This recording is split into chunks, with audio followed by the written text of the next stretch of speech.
Hi, everyone. Thanks for joining our webinar today titled Exosomal Biomarker Development, Promises, Progress, and Challenges. My name is Brent Cunningham from HORIBA, and I'm your facilitator. With me today is our speaker, Dr. Yahong Shi of the University of California, Los Angeles, and Julie Chen, Particle Science Liaison from HORIBA, who will speak about nanoparticle tracking analysis. With that, it is my great pleasure to introduce you to our speaker, Dr. Yahong Shi. Dr. Shi is a professor of the Department of Material Science and Engineering at the University of California, Los Angeles, or UCLA. Prior to joining UCLA in 1999, he spent 14 years at Bell Laboratories conducting research on semiconductor materials and devices.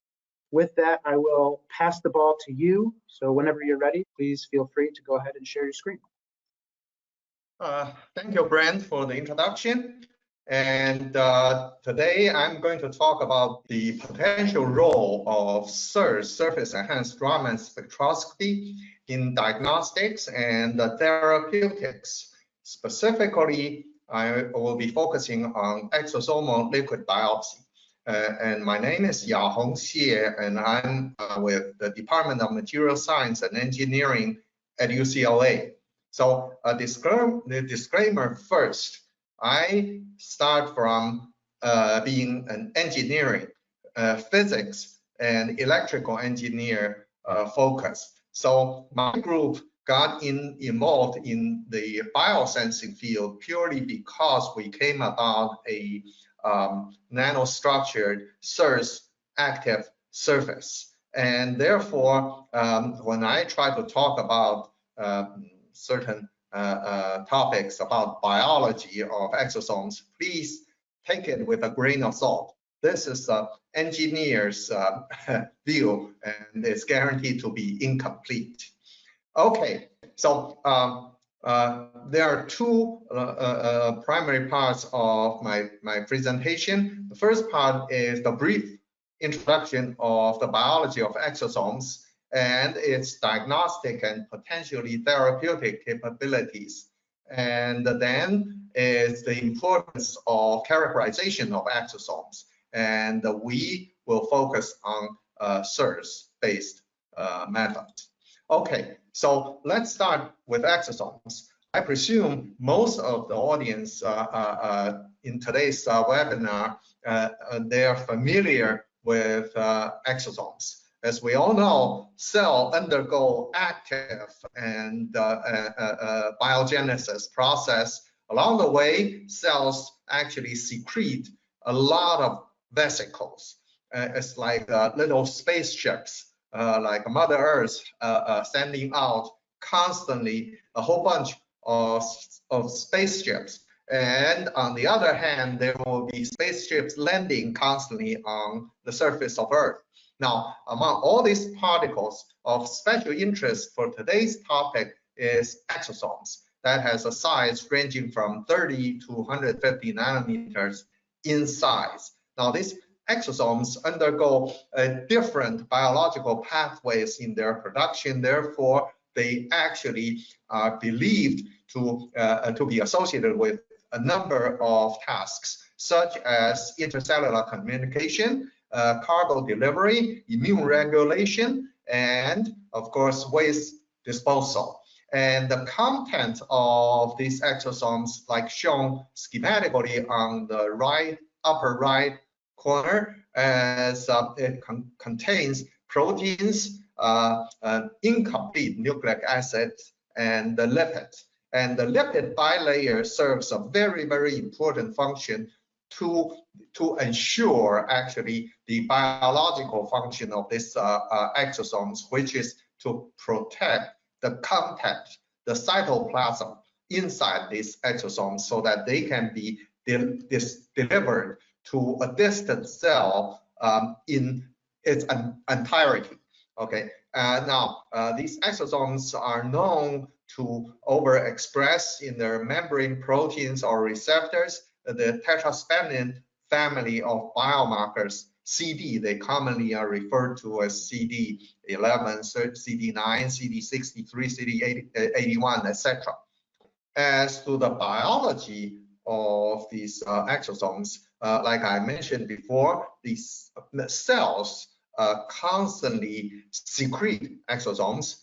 They're also taking up exosomes. So cell secretion, cell uptake, these processes have been heavily researched. And this paper at the bottom from France provides a very comprehensive review of this.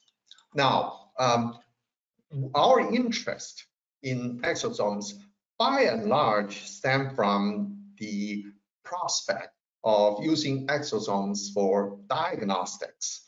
And more recently, this effort spilled over to therapeutics. But still, if you look over the published literature, majority of the published volume is in diagnostics. And when we think about diagnostics, the first order business is cancer, right? I mean, we want to know cancer, and we want to know cancer at an early stage, which means we practically have to do population screening, right? And in order to really catch cancer at early stage, so that the patient could have a very high 5-year survival rate. Now, on this issue, I copied the image from this group, one of the papers from the very highly productive group. That's Professor David Leiden's group at Cornell. And so cancer cells secreted exosomes have been shown to promote or serve as at least one of the conduits for cancer metastasis. And furthermore, it has been shown that cancer cells secrete exosomes at disproportionately high rate. These two unique features actually makes exosome a highly promising target for diagnostic to try to catch cancer, right? And here I want to present one of the recent works out of Korea, and that used technology very similar to that of ours. It's basically they use gold nanoparticles functionalized and to catch exosome, the spectra, search spectra from exosomes, and then subject those spectra to machine learning.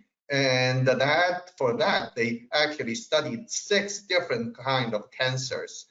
Those are all having significant impact to societal impact, right? It's stomach, breast, colon, lung, liver, and the most interesting to me is pancreatic cancer, right?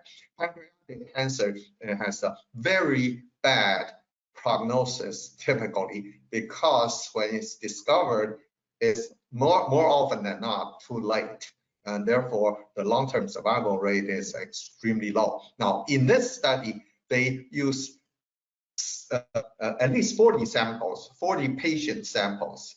That's from those patients already determined to be in early stage of one of these 6 cancers, right? And the most noticeable feature of this study is this red curve on the left, right? This is the receiver operating characteristics. And this, as you can see, for those who are familiar with ROCs, this one is almost perfect, right? And it has an area under curve of 0.97. And for every single one of these cancers, I remind you, these are all early stage cancers. And the patient size, the sample size, is larger than 40, which is rather significant. It's not clinical trial, but it's rather significant. And for all of these, they get sensitivity and specificity higher than 90%. That's really very encouraging, and that tells me at least that we are on the right track. All right, in addition to diagnosing cancer, EV has been, or exosomes have been shown to be capable of crossing the brain-blood barrier, and therefore allow us to have the prospect of getting these EVs from the bloodstream, which is the minimally invasive technique, right? And we can get a peek into the brain. and specifically into neurodegenerative diseases such as Parkinson's or Alzheimer's. Right? And on the right, I show that exosome-based eradicates, you use certain cell line derived exosomes in rodents, and you have observed tumors being eradicated. So that's the therapeutic potential that's highlighted by this family of data. So in summary, exosomes are not only useful for diagnostic purposes, but also holds potential for therapeutic purposes. Now, for that, we need to have a good way of characterizing the vesicles, the exosomes. Now, how do people characterize or isolate exosomes for that matter? Is currently for isolating exosomes, we primarily do it by size, right? The vesicle size and using techniques such as size exclusion chromatography, or some of them come with their density, their buoyancy, stuff like that. And to a lesser extent, people can use kind of a surface membrane receptors as a target. And then we isolate them and we can characterize them in terms of things like, okay, a CD, particular CD, CD11, for example, is been upregulated from this, cancer cell line derived exosomes, things like that. And what I want to point out is the figure is illustrated by the figure on the lower right corner is the conundrum of tunnel vision. Doesn't matter which technique we use, we are always looking at this exosomes in a incomplete fashion to some extent, always, right? Is with that, we choose this surface enhanced Raman spectroscopy for the analysis of exosomes. And that technique offers us several advantages or unique features, let's say, may not be advantages. Number one is we do single vesicle analysis, and also the SIRS spectra, they are actually biomolecular in origin. So they are actually a fingerprint of the exosomes biochemical composition. And finally, these analysis, each spectrum represents a 1100 wave number information. So it's highly information rich. Now, let's take a look at the basic, couple of slides about SIRS.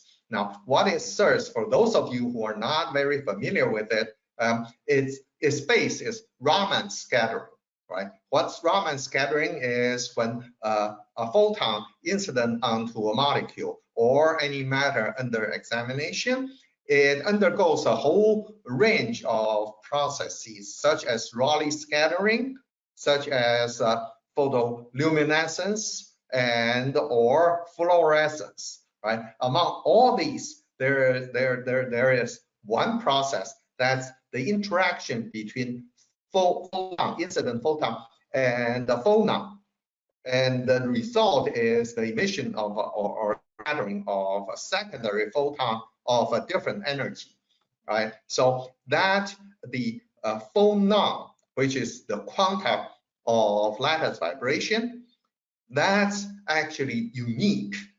This phonon spectrum is unique to every molecule. Therefore, Raman spectroscopy is literally a fingerprint of the biochemical content of the material under examination.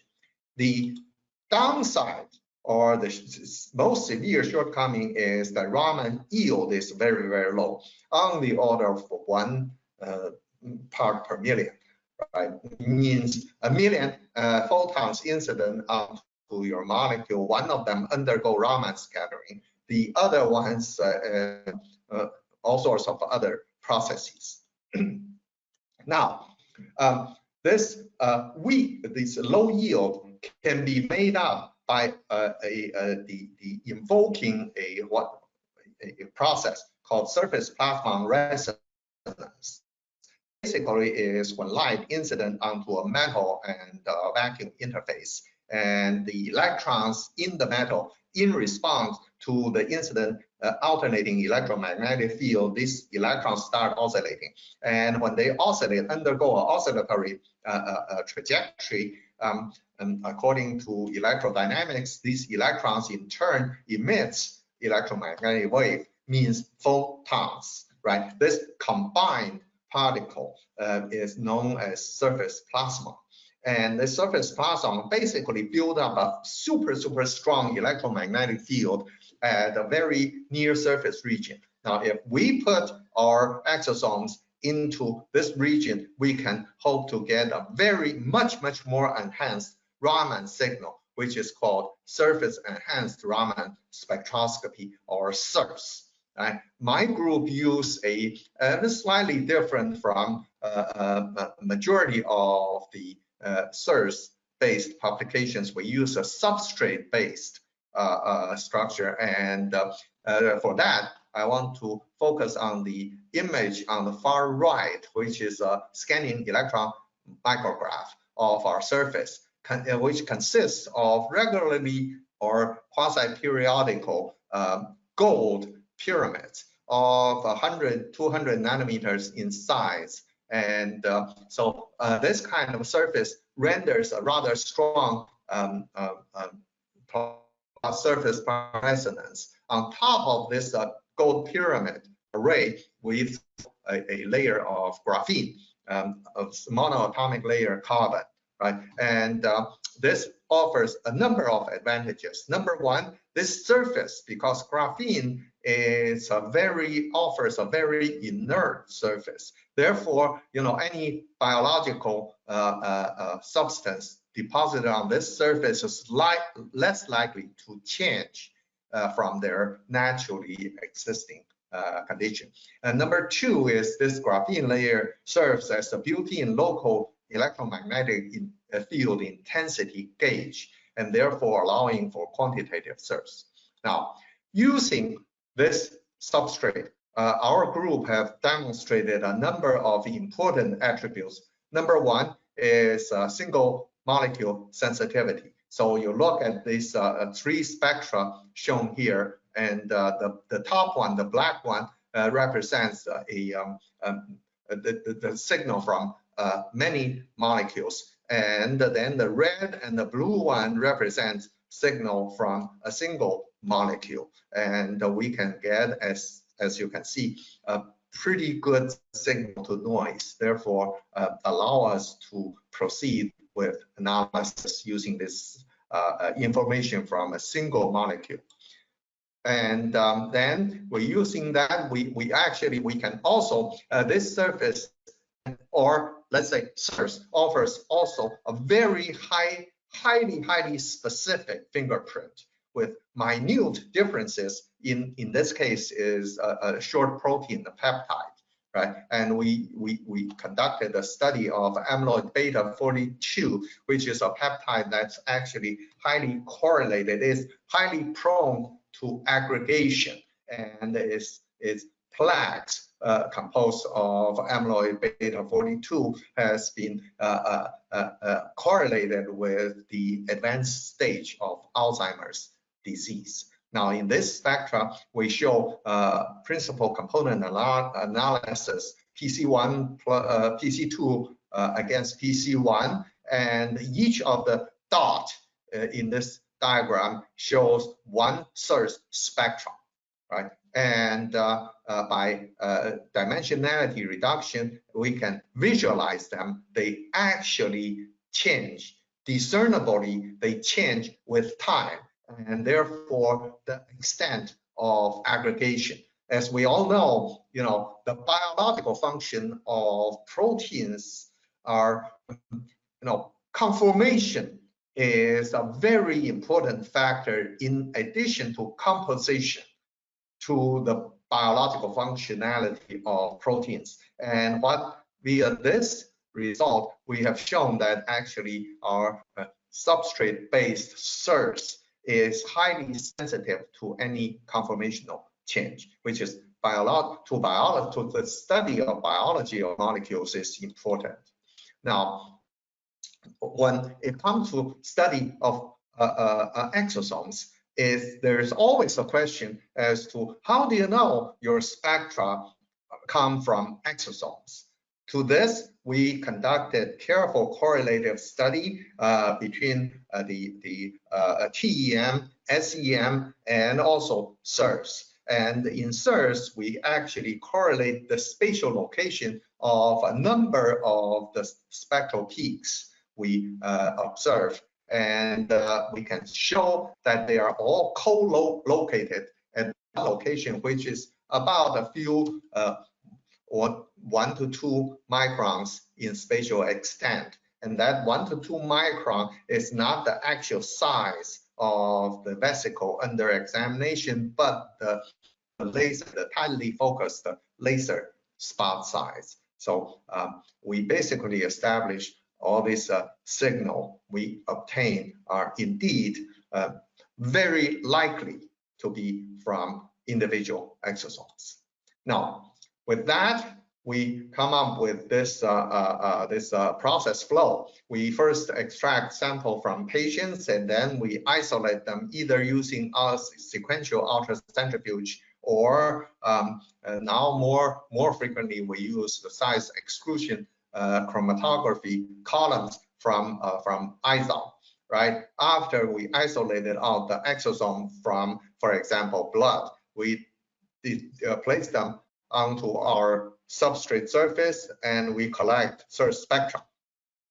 And after that, this highly, multi-dimensional, high dimensionality data, you can't analyze them any other way but to use machine learning. So we feed that into a machine learning, and then we get our conclusion. So the choice of machine learning algorithm for us is very, very important. So you take a look at the image on the right. That shows typical SIRS spectra, and it's highly complex. And if we want to compare if one spectrum is similar or different from another one, then how do you do it? You have to choose a correct or appropriately chosen machine learning algorithms. To that end, our group have used a number of different ones, depends on the objective, the study objective. So we use things from simpler ones, LDA, PCA, maybe support vector machine, to the more involved ones, neural network, all different kinds of neural network, right? So that's, I want to just emphasize the importance of the appropriately chosen algorithm in machine learning. Okay, so next we look at the SIRS-based exosomal liquid biopsy, and we emphasize on the fundamental challenges and some questions of fundamental nature. Number one is the ever-present biological variability, which in turn translates into the heterogeneity of the exosome population. Therefore, the need. After my talk, Dr. Julie Chan will give you a presentation on how do you characterize exosomes, and the concentration and the heterogeneity is of very serious consideration that contribute into the robustness of this kind of a biopsy, right?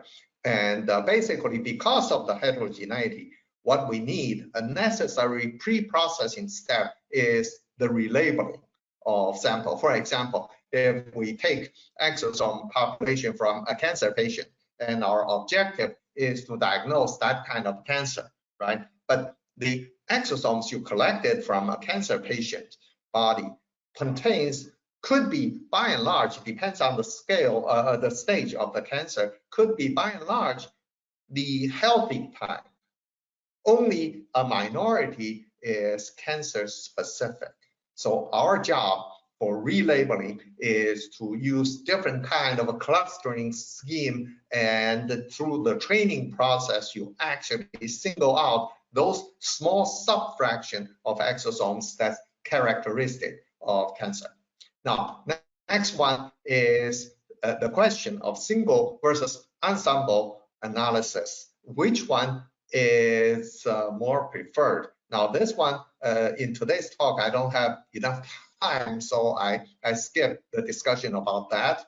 And the next one is the throughput, which to us is very, very important, because throughput in diagnostics translates directly to the biostatistical significance of an assay, right? And finally, the availability of specific, the stage a specific disease can be diagnosed with clinically acceptable certainty. All right, let's look at the ever-present biological variability of exosomes. Now, here is a study from Mass General. I just cite their published paper. It's a very carefully conducted study. They use a cell line derived exosomes as a sample. They actually have include a couple of cell lines, one of them being the pancreatic cancer cell line, and they treat or stain, tag these exosomes with 15 different kinds of EV biomarkers, and those markers include the tetraspanin family of markers and a whole bunch of other ones, right? What this image on the left, this in the middle, right? This column looks very much like a gene sequencing result, but actually this is every row is one exosome, right? And every column is one marker. And if there is a bar in the corresponding space, that means this particular exosome expressed this.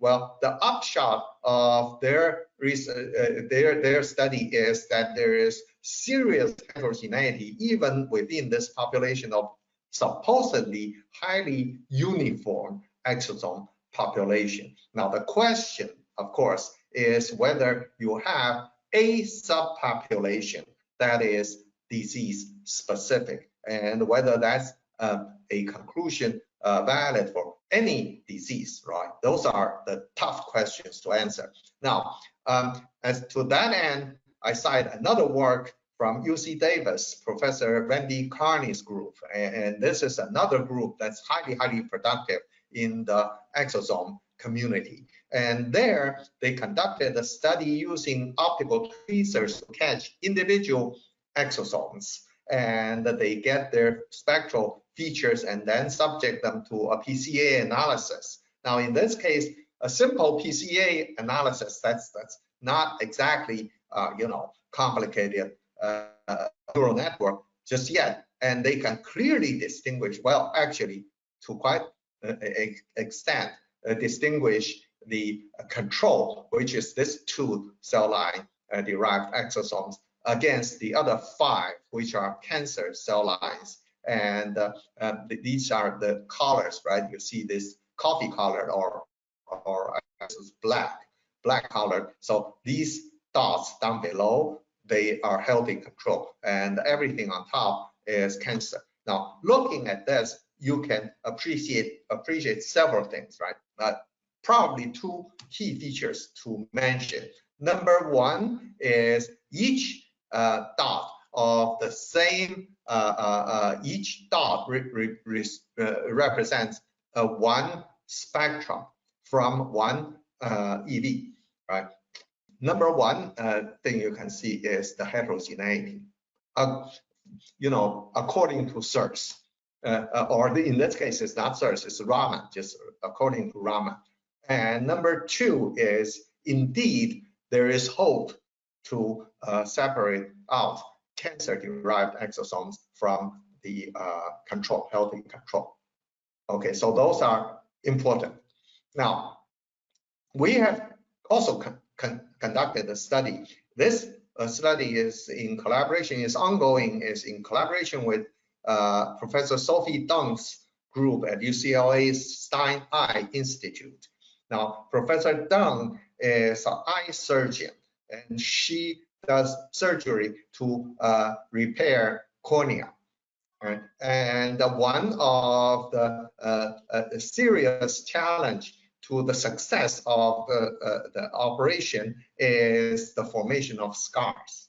Right? So what they have discovered is actually by providing some exosomes, certain type of exosomes, the scarring could be greatly reduced. So it falls, to me, it falls in the category of therapeutics. Right? And so to that end, our participation is to help using search to identify the subgroup and hopefully identify which subgroup, subfraction of the exosomes actually offers the highest level of efficacy in therapeutics. And in that case, when we do a study, you can see each dot, it represents a search spectrum from one single exosome.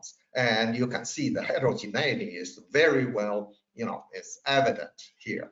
Now, by using DD scan, a clustering algorithm in machine learning, we can actually clusters show the spectra that actually represents a clustering.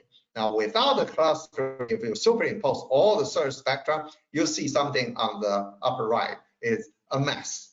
Right? After clustering, if you show the superimposition of all spectra within the cluster, you see clear spectral feature. Now, with this, on the left-hand side panel is the reproduction of the image on the previous slide, and we can now put in the sample number. Now, the sample number, by the way, this is a blind test. So we don't know what samples are. We were given 3 different types of cell line derived exosomes, and each sample is triplets, split into triplets. So we have a total of 9 samples scrambled, and they are just labeled sample 1 to 9. Our challenge is to group them, which 3 belongs to the same sample. And we did. Turns out, actually, maybe we lucked out, but we did pretty good job. I think to be completely lucked out is kind of difficult. The chance is not high. So it says something about this search space characterization of exosomes is indeed work. Okay, now let's look at the challenge of our technique, which is throughput, analysis throughput. This challenge is generic to all single vesicle analysis techniques. Right? So the challenge comes from several sources. Number one, actually, exosomes, doesn't matter where we collect from. I mean, the easy, saliva, we studied that, urine, or you from your blood, obviously. Those contains exosome from all organs, all parts of the body, whereas for diagnostic application or for cancer screening, for example, you are only interested in one organ at a time. So basically, the rest of the organ contribute to the overhead, so-called, or the background noise. So this makes it, you probably have to look through 100 exosomes to catch one that's from lung. And if your job is to diagnose lung cancer, then you have an overhead of 100 over 1, right? I mean, that's serious. Now, number 2 is instrumental, right? Raman spectrometer has a detector, and that detector collects the spectrum. That detector's response time is, the last I know, is the fastest one is about 30 milliseconds. So that will give us something like in 10 minutes, you can look over 18,000 exosomes.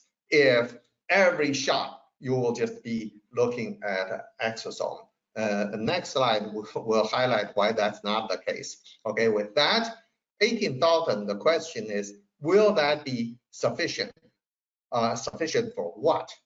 Let's say for cancer diagnostics, that really the answer, the requirement ultimately turns to at which stage could you catch these exosomes with a non-zero probability, right?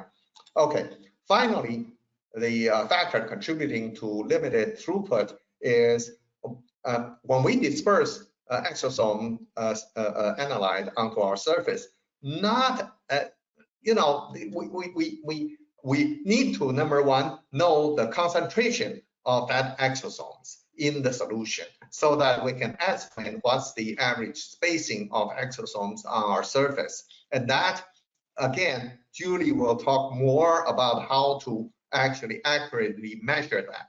Now, once we place that on our surface, now if the exosome concentration is low, which we typically encounter the case, we'll have to hunt for that. And the algorithm we use is to, we look at each pixel is the size of a laser beam, which is about 1 micron. And how do we find our exosome on the surface? We first do a coarse scan, and the coarse scan with the hope that we will probably hit almost in proximity of exosome that's in our laser beam. Then we'll register a spectrum like this with a very poor signal to noise ratio. And then we'll go back there, do a fine scan, fine grid scan, and that will render a high quality spectrum. Now that gives us, in terms of throughput, a 200-to-1 penalty. And these three factors add together, basically it's the challenge, let's say, put it a challenge. For single vesicle analysis is always throughput. We can use orders of magnitude higher throughput, and now we don't have. Now, finally, let's address the question of whether a specific disease can be diagnosed with clinically acceptable certainty. Now, to answer that question, the first order of business is to determine what's the clinically acceptable accuracy. And for that, I pulled two examples. One is the commonly used, those are all approved techniques, right? And one is PSA, the prostate-specific antigen measurement. And in this case, we can see these ROCs are the ROCs for different grade of cancer. Obviously, the later the grade, the easier to diagnose. But in the meantime, the need for that kind of a diagnosis is less, right? So, and on the right-hand side is the rapid SARS-CoV-2 test kit, and the sensitivity specificity is really not that fantastic. So bottom line is sensitivity and specificity of diagnostics, and 70% you can find start getting the techniques that have been approved and that has been in use in clinics. So we'll use 70% as a metric. Now, can we meet that? Well, the answer, this is a result our group's result under a NIH U18 program, and this is to look at SARS-CoV-2 virus diagnostics. And in this is we spike SARS-CoV-2 virus into saliva. Okay, and this kind of is a blind test.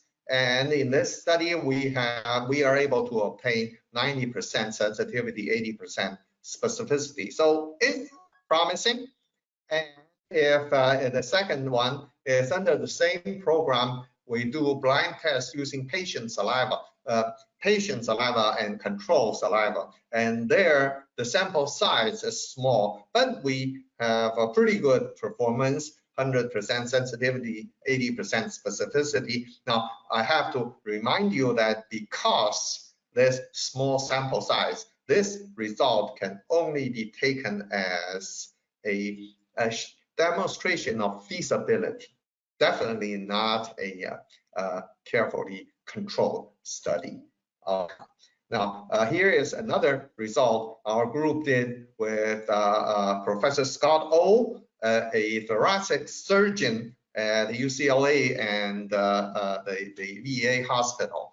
And in that case, he actually operated a lot on cancer, lung cancer patients. And as part of the diagnostic process, they often do this thing called the bronchial wash. And they basically put some water in your lung and try to collect the liquid out. We call it the bronchial lavage. And we isolate exosomes from the bronchial lavage, and we look at cancer versus no cancer on the left, and that's clearly separable. This sensitivity specificity is higher than 70%. And if you look at the right hand, there's the late stage versus early stage. Obviously, I mean, there's a definition of early stage. I forgot. It's early stage is probably stage 1, and advanced stage is like stage 4. And we can, again, clearly separate them. So all these shows the feasibility of SIRS-based exosomal liquid biopsy and the potential of that. Obviously, there are a lot of challenges, technological challenges, fundamental challenges we need to overcome. Now, this is the last slide of my part of the talk. I want to show a result that actually is a very interesting result. Our group jointly conducted this study with Professor Robert Rothai's group at UC San Francisco. Now, in that, the purpose is the way we typically isolate exosomes, right, from a sample is using this size exclusion chromatography column. And this kind of a commercial column is very compact, and it renders many subfractions. I think it's a total of maybe 12. And we, among them, the subfraction 7, 8, and 9 renders the highest concentration of exosome.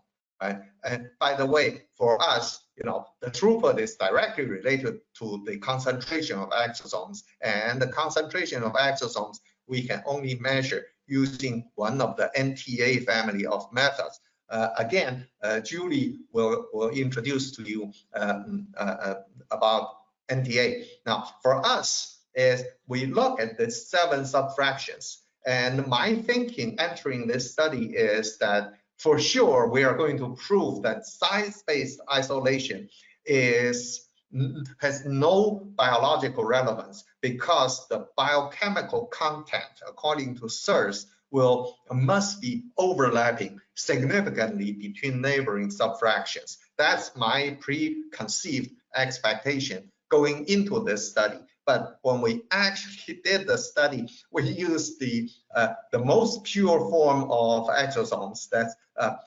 extracted from cell culture medium of cell lines. In this case, HEK293 cell line, and we gathered subfraction 7, subfraction 8, subfraction 9, and we subject to the LDA analysis.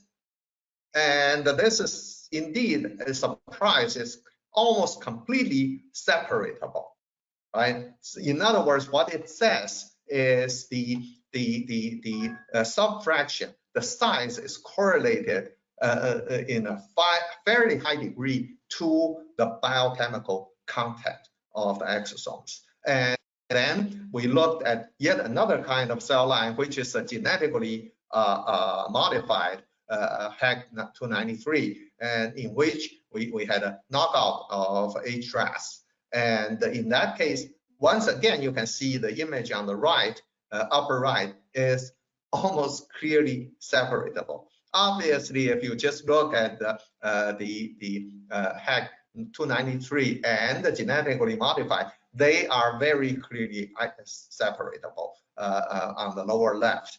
And if you look at the overlap between different subfractions, it's you know, basically less than 10%, so 90% separatable. That's a very surprise outcome to us. And I think that also helped establish the legitimacy of using size to isolate exosomes. With that, this study, by the way, is in collaboration with HORIBA and IZOM. IZOM made customized columns for us, especially. But with that, I'll hand over to Julie.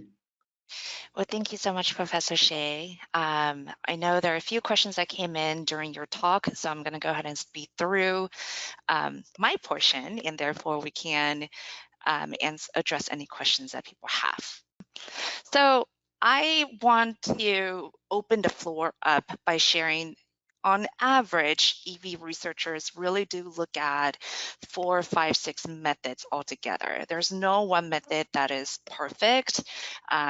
For instance, SIRS has a lower throughput, but NTA has a higher throughput. And therefore, when it comes down to particle characterization, that is the number 2 most used method for EV research. And this is a collection of, I think, close to 400 respondents. So what is nanoparticle tracking analysis, or PTA, aka? NTA really relies on the intensity of the scatter light to identify particles in suspension. And then it uses a camera to track the displacements of the particle from position 1 to 2 to 3 to 4 over a function of time. You plug that into the Stokes-Einstein equation, and there you have the hydrodynamic diameter. This is an oversimplified description to describe the game here is to track these shiny particles. And you can see these submicron particles typically move based on random motions, or they call it the Brownian motion. Large particles would move slower than the smaller particles, and therefore you can use that to derive size. But here's the thing. Large particles would scatter light so much stronger. So here we got 1 micron. It would scatter light so much stronger than, say, a particle of 10 nanometer. If we were to use a camera to see these illuminated particles, large particles would appear so much brighter than the small. And there is no hope of you seeing the dimly lit small particles. So this has been documented in the ISO paper 19430, where it says, hey, polydispersed samples, the large particles scatter a lot more than the small particle, making it very difficult for the camera to track. If you cannot track, you cannot size. If you cannot track, you cannot count.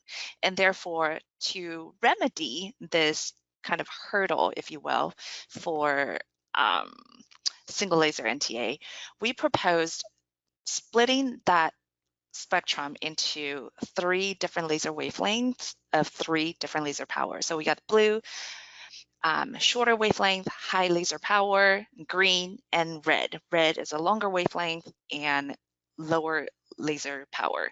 You pair that with a color camera, and now we have composite images from all 3 lasers.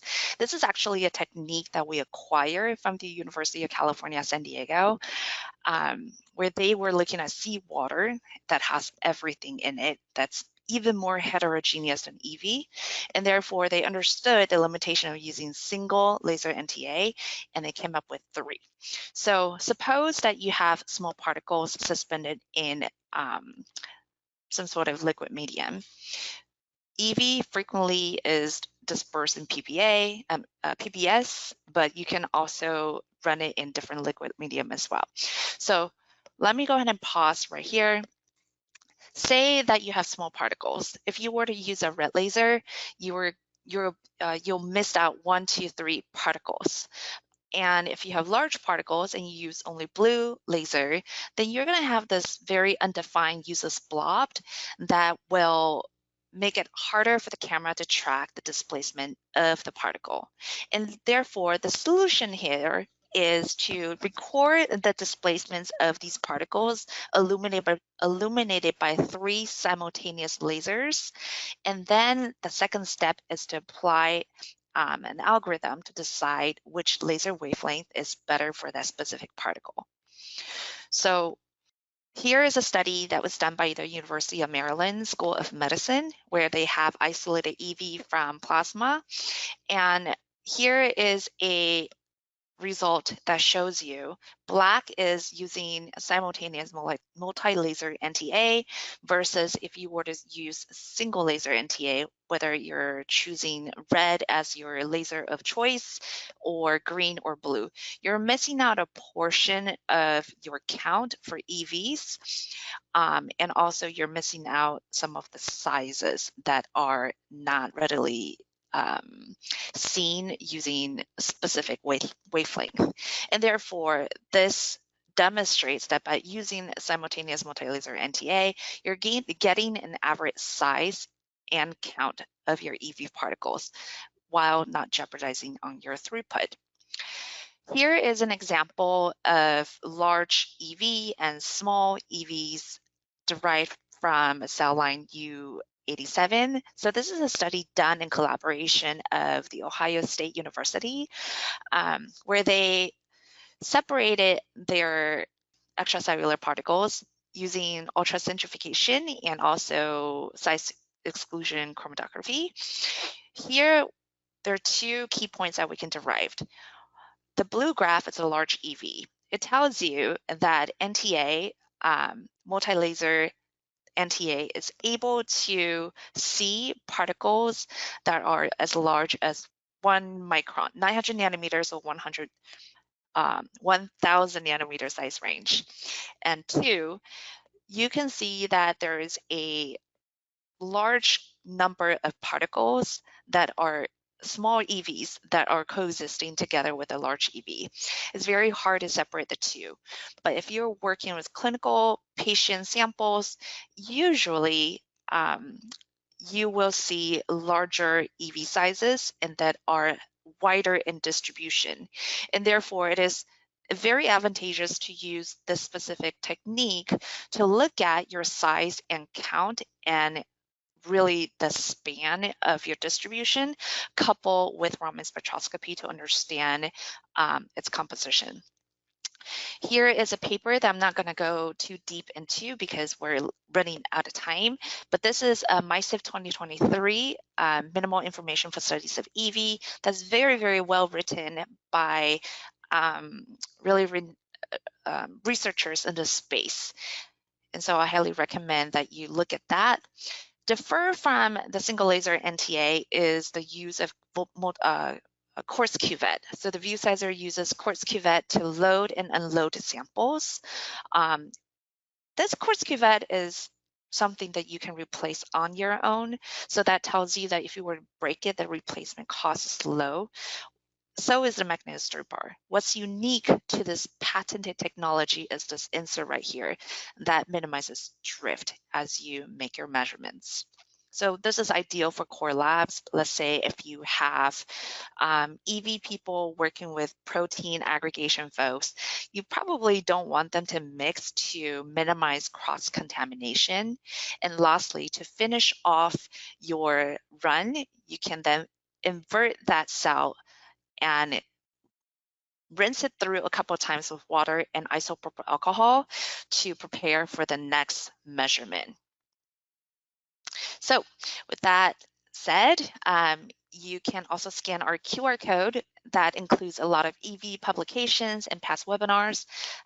We have maybe 5 minutes left. Let's go ahead and open the floor up to questions and answers. Great, thank you so much, Julie. We do have some time for some Q&A. We had a couple of questions come in during the talk. So the first one is, what is the concentration of cell-derived EVs used in the marine experiment to eradicate cancer? In the marine study, the typical cell line derived exosomes, obviously, I mean, if you collect for longer time, you'll get more, right? But typically, practically, we can get is on the order ranging from 10 to the 8th per mil to something like 10 to the 11th per mil, that range. And for us, for the single vesicle analysis approach, obviously the higher the better. And there will theoretically be a limit of how high you can go before it'll become not single vesicle but multi-vesicle. But practically we can never reach there. Okay, thank you. The next question, how do you generate your SIRS structured graphene / gold substrate? That's a lot of details, but basically the idea is we use, I mean, my background is in microelectronics, so integrated circuit technology is sort of our backyard. And in this case, it's simple.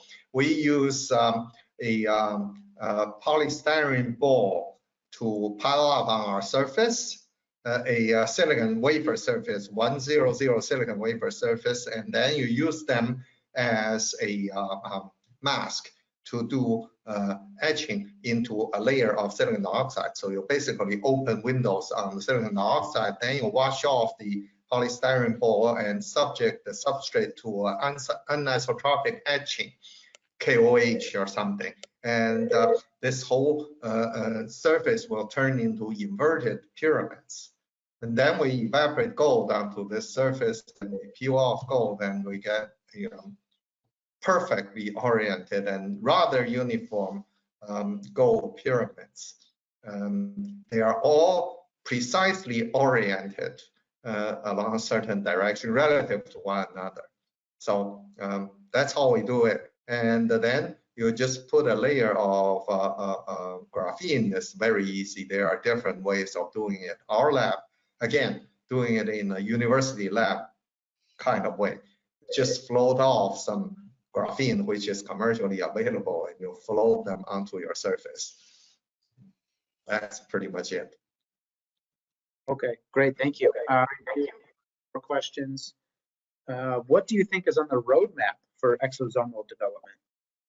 On the roadmap, technology roadmap, I would imagine is from my this is totally personal perspective. Take it with a grain of salt from an engineer's perspective.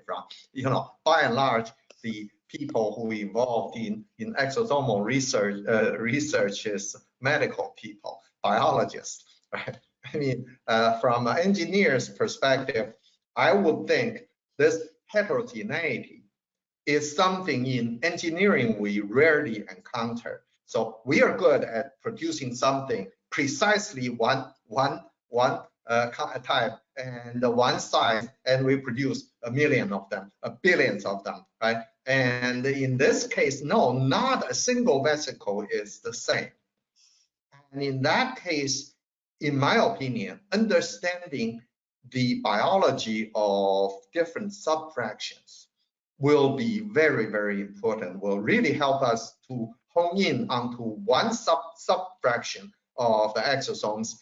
We want to say, okay, I look at lung cancer, I'll just look at, you know, 30 nanometer size, plus minus 5 nanometer, if technology allow me to do that, right? That will give me the highest chance of catching lung cancer someday. And that actually very quickly, even though it's originated the need from clinical application, but it very quickly goes into exosome formation biology. That's probably fundamental biology advancement. So I will see that, and obviously, like I highlighted in my part of the talk, which is we need high throughput. And high throughput is you have to improve whatever the engineering approach. There are many, many things we need to do. Yeah. Yeah, and I think I would add that recently people are starting to look at larger EVs, which are defined as those particles are larger than 200 nanometers. I think in the past, we've looked at small EVs and tried to phenotype it, and then we neglected the importance of, say, ectosomes. So I would say what's on the roadmap is, one, moving towards therapeutic, like what Professor Shea said, and also understanding more in depth of large EV. Oh yeah, if I may add one point, the therapeutics, right? Correct. The real point I haven't got a chance to say it is the underlying possibility that those exosomes might be already, when they're generated, they're pre-programmed, they are going somewhere, and they want to deliver their package somewhere. Yeah. And if you can functionalize those exosomes, for example, the simplest way of thinking is to put some cancer drugs into them. Geez, that's the essence of precision medicine, right? Wow, thank you. I just have two more questions. These might be more for Julie. Can you measure exosomes with dynamic light scattering? So yes, you can. Dynamic light scattering is higher in throughput compared to NTA, and cost-wise is lower. However, if you were to look at dynamic light scattering, it is really a technique that is designed for monodispersed population. So, and it does not give you count. It does not use a camera. It uses one laser light source to eliminate particles, and then a detector to look at the intensity. So that's the Brownian motion portion of it. But it does not use a camera, so it's not a dark field microscopy that will give you count.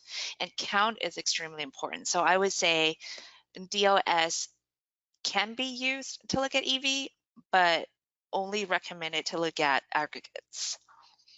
I see. Thank you. I think that this next one might be also for you. What is the practical lower and upper limit of detection?